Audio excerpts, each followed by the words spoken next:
evaluations of the game coming up, we thought we wanted to take a little time out and talk to people and explain a little about what has changed in the game and where Age of Conan has come since launch.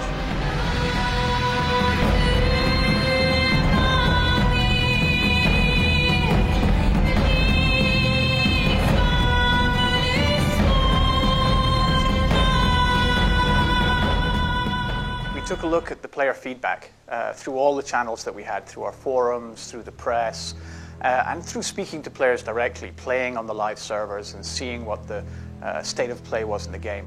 We realized that there were several areas of the game world where the players felt that the content wasn't quite there, that there were level ranges where there wasn't enough content for the players to level up smoothly, and we wanted to address those areas and make sure that the players had enough content so that they could experience the game without feeling they ever had a gap. To that extent, we've launched Emir's Pass last year, which was a large playfield full of quests and its own dungeon, a really great gameplay experience. We've added new quests throughout the game world. So basically we've been going through and making sure that we addressed all those areas where the players felt they needed more content to play with.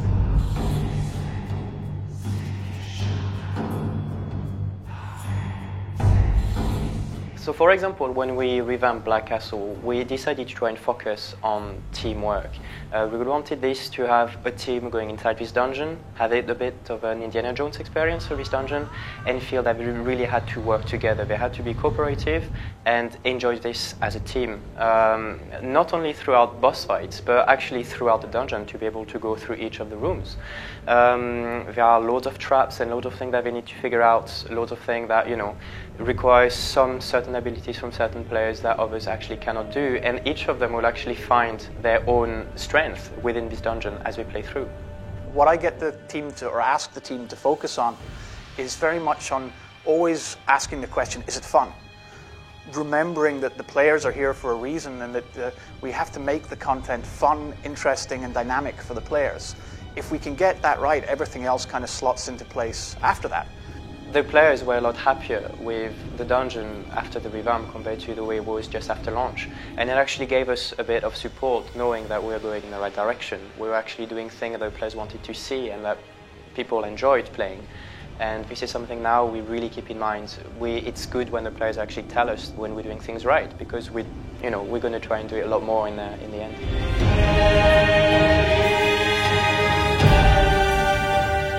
Lastly, we've worked on a new RPG system for the game. A lot of the feedback early on was that the items and statistics in the game didn't really mean enough to the player's progression. They didn't feel that there was enough of a motivating factor there in how the items and statistics played together to allow players to develop their character. So with that in mind, we developed a whole new RPG system so that the items and statistics that you see on the live servers now are much more meaningful to the player, and they're actually able to feel a sense of progression as they gain levels and gain new armor and items and weapons as they move along.